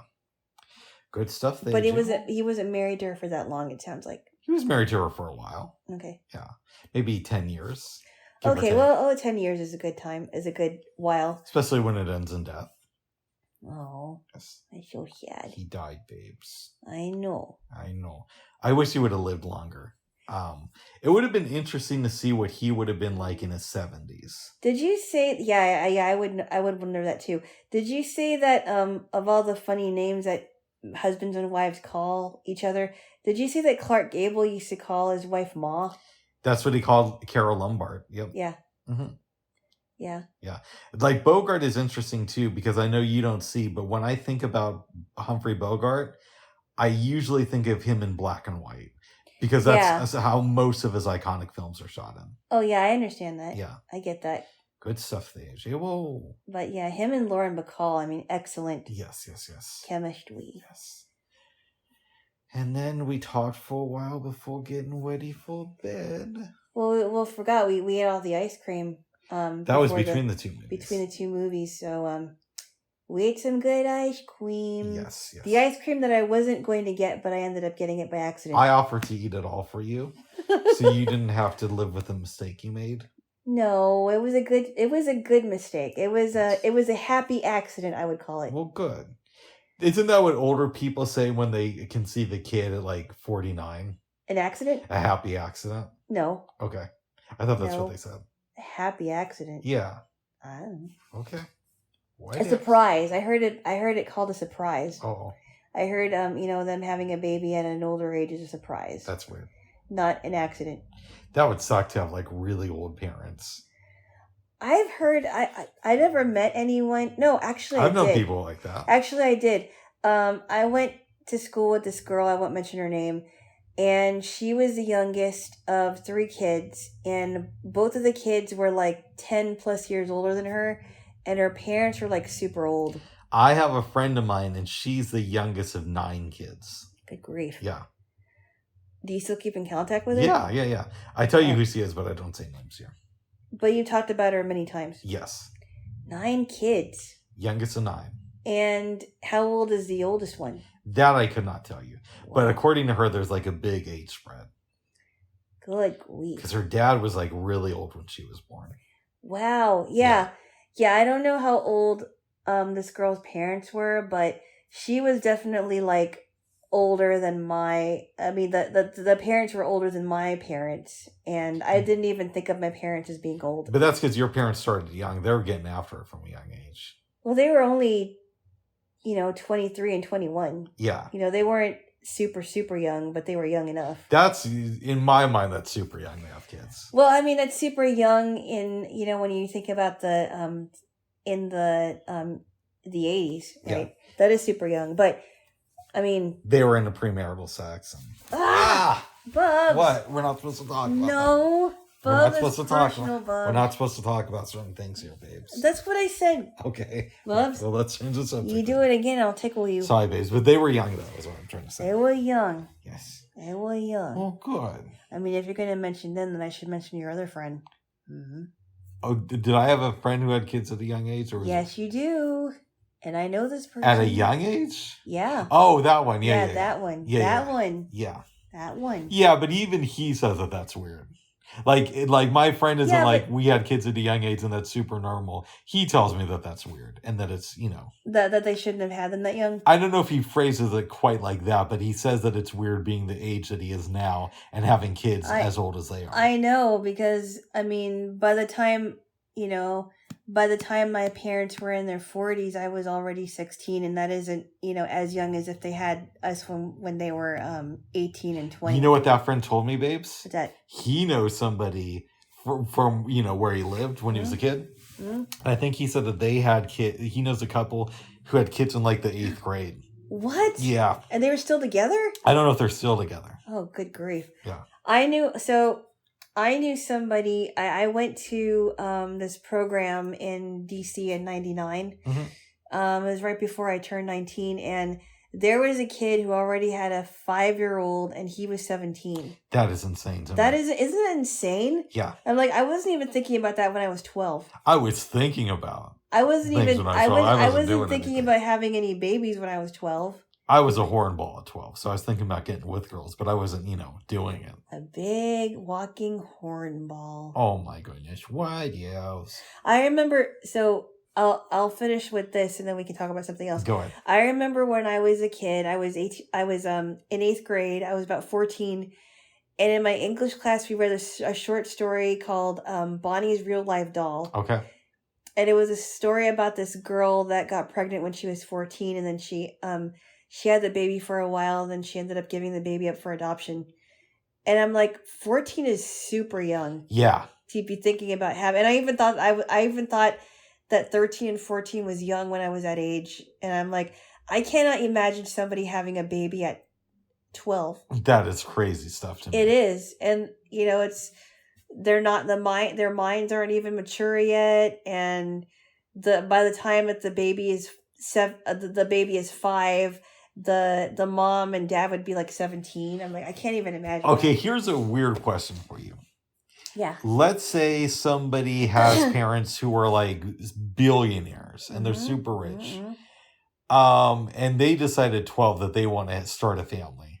Yeah. Like, it's still wrong, but is it as wrong as if somebody who doesn't have access to certain things has kids? As my stomach makes a weird noise. I mean, we know now that kids' brains don't develop until like after they're 25. Right? Yes. Now we know for certain that the brain doesn't develop until after they're 25. Mm-hmm. And I know that kids have gotten married really like teenagers, like 15, 14, have gotten married really young a long time ago, which I think is really weird. Yeah. But that's what they did. I mean, Loretta Lynn was married by the time she was 13, which I thought was kind of weird too. But things were different back then. But I think now that we know that the brain isn't fully developed until after 25, they shouldn't be getting married at that age. It would be really interesting because sometimes they do films about like young parents. Yeah. Like Molly Ringwald was in some film in like the 80s where she got pregnant at a young age. Oh, was that Pretty in Pink? No, that's not Pretty in Pink. It was some other film. And I think Pauly Shore had a small role in it. But really? Yeah, but outside of that, I would be interested to see a film where two teenagers, one of them gets pregnant, they decide to keep the kid, but they're both like super rich. Like next level rich, and see, well, what's it like being a teenage parent when you have billions of dollars? I've never seen movies like that. I mean, I've seen Lifetime movies with young unwed parents. Yeah. But most of the time they were poor. Yeah, exactly. Yeah. So I don't know. That would be an interesting kind of like cool way to see a film. Or a cool film to see, rather. Yes. I don't know. I don't know what they is. Well, we could call it a $1 billion baby. Yeah, but there's already $1 million baby. Yeah. With Hillary Swank. I know. Yeah, so I don't think that could be $1 billion baby. Okay. White House. Yes, babes. Yes. $1 million baby. $1 million baby. I did not see that movie, but I heard it was good. Yeah, I've heard that too. I've heard it's a bit intense. I heard it's a bit intense. I also heard that the movie she did, Boys Don't Cry, is pretty intense. I think she's from... South Africa, right? No, you're thinking Charlize Theron. Oh, I'm sorry. No, Hillary Swank is from Washington, I think. Oh, interesting. Okay. Not Charlize Theron. She's from South Africa. So, in the mid-2000s... Yeah. There used to be this regular thing that I would go to where it was like set up by friends. And you'd contribute $5 to it. And in exchange for that, you'd have this beautiful steak dinner on like a Thursday night. Oh. This was in Honolulu. Yeah. And somebody I knew had a penthouse. And we'd eat on the roof of the penthouse. Was this for your poetry thing? No. And this was like overlooking the city. It was a really interesting experience. And I did it for a couple months. But anyways. Yeah. I remember one time... This dude comes there who's also in his 20s, but he's a bit more aggro and, that type of stuff. Aggro? A bit more hyped up and the macho stuff. Oh, okay. And he comes there, and I think Charlize Theron was in the news for some reason. The guy sits down and he says something to the effect of, I used to date Charlize Theron. But he says it in all seriousness. Yeah. Somebody else at the table says, really? And he's like, yeah, I used to date women who look just like her from South Africa. And I'm thinking... Not Charlize, not the actual Charlize Theron, but people that look like her. In my 20s, I was a bit of a douchebag. If we're going to be... Aren't a lot of guys that way Right, in their but 20s. what I'm trying to say is I was a bit of a douchebag. Yeah. And even back then, I looked to the sky and I thought to myself, this dude's a total douchebag. But I guess it takes one to know one, right? It does. Yeah. But I'm glad you'll improve there, Bubby. That's right there, Jay. Well, now I just have a hint of douchebaggery instead of the full bag. Oh my goodness. You get in the partial bag. What? No, I'm just having fun. Oh my goodness. Yeah.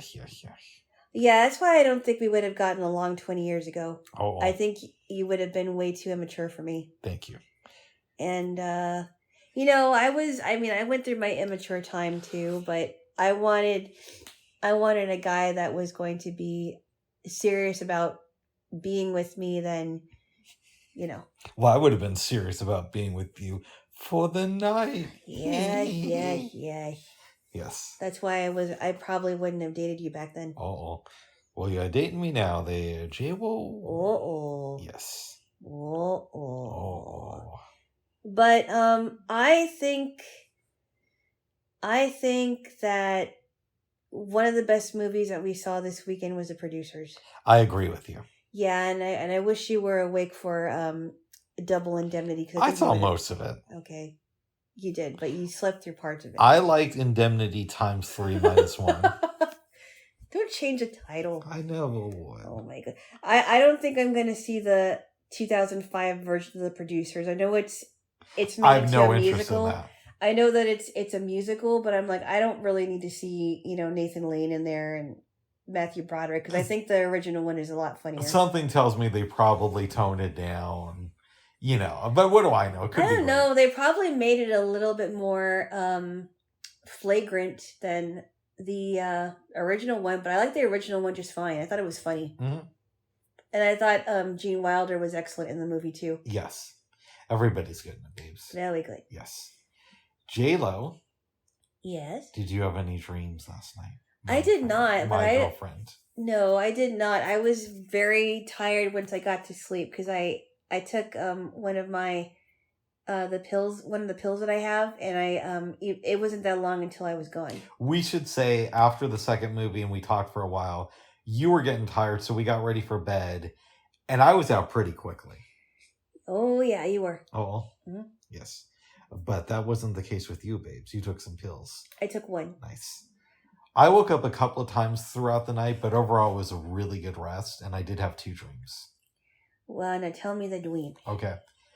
First one, I'm back in school, assuming it's high school, and I'm in a classroom with a bunch of people. One of the other students comes over to me, grabs my cell phone, takes it away from me, and I don't know why I'm not really doing anything about this. Mm-hmm. But then he goes to the front of the room and says, okay, guys, I'm leaving for the weekend. Doesn't give back the cell phone. I start thinking to myself, well, maybe it's okay that I lost it. Do I really need it? I can get another one. But then I start remembering that all my contacts are on there and personal information. And I start to get upset. And that's when I wake up. Oh, my goodness. Another dream. It's 1994. Is it? In this dream. Okay. Everything goes back to 94. That's so funny. But for some reason, I have a modern day cell phone. Right. It's a dream. They don't have to make sense. Yeah. We were walking around the city doing errands. And they look the same in the dream, right? Yes. Okay. And we're on Burnside, maybe in the 20 to 25th range of northeast Burnside. What block was it? Was it the 100th block? Or? No, it was maybe 23rd and Burnside. 23rd and Burnside. I'm throwing out a number, but it was roughly between 20th and 25th. Okay, and we probably walked around there in real life anyway. Yeah. We have many times. Okay. And we have a little bit of time before we have to go back to your place. I think we're going to catch the bus around 4:30 for some reason. And I had to do paperwork. Yeah, and I'm looking for a library. I don't think there was one at this location in 1994, but again, it's a dream. I realize that there's a library on 34th and Roan, but I'm not quite sure how to get there. Uh-huh. You say, I know the route, but we got to do some navigating to get there. Yep. So we turn off eventually we get to 34th, we turn off of there, start walking, and then you say, hey, I have to talk to you about something. Yep. I know that you've been cheating on me and stealing money, and we can still go out, but this will not stand. You can't do this again.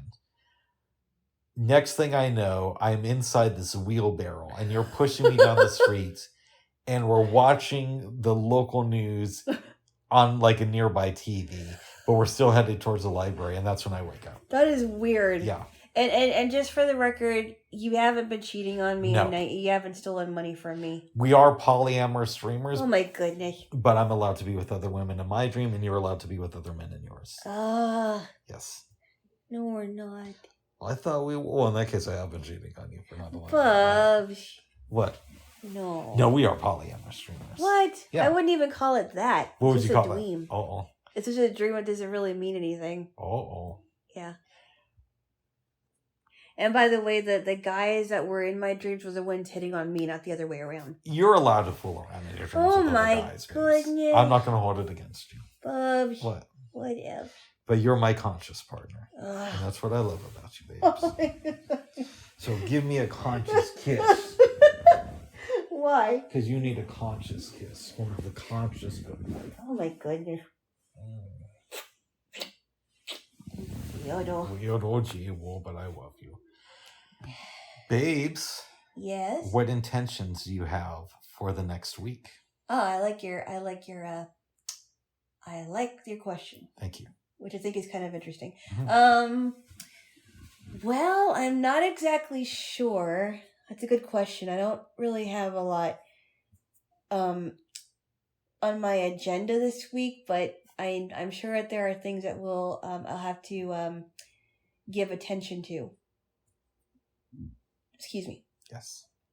I will say that I did the necessary paperwork for something that I just started that we won't mention. Mm-hmm. And so that's good, so I don't have to worry about that. So I'm not sure what's going to happen, really. It's kind of up in the air at the moment. Nice. What about you? I want to show up, be the best person I can, and try to really be present this next week. Oh, good. Yeah. I also think that I kind of like weeks that are up in the air because that means that I have room to get things done. Yeah. By the way, did you read the chapter yet? That's one of my intentions for this week. Okay, good. Yes, I will do it, and I will report back to you. Good, because eventually you're gonna have to write a chapter. I know, in the book. Yes. But I will read it this week. Yes. Yes. It's a long one. That's what she said. She being all my. I believe it's chapter 3. Chapter 4. Chapter 4. Yes. Did I send you chapters? Yeah, that's right. Yeah, you wrote chapter 3. Yeah. I wrote chapter 4. Yep. Yes. Yeah. Do you want to real quick grab this knot and squeeze it? The one that's in my shoulder. This one? Yeah. Grab it real quick. Well, why don't you do that after the? Can we do this off of the? No, just do it now. Okay. One more time. All right, one more time.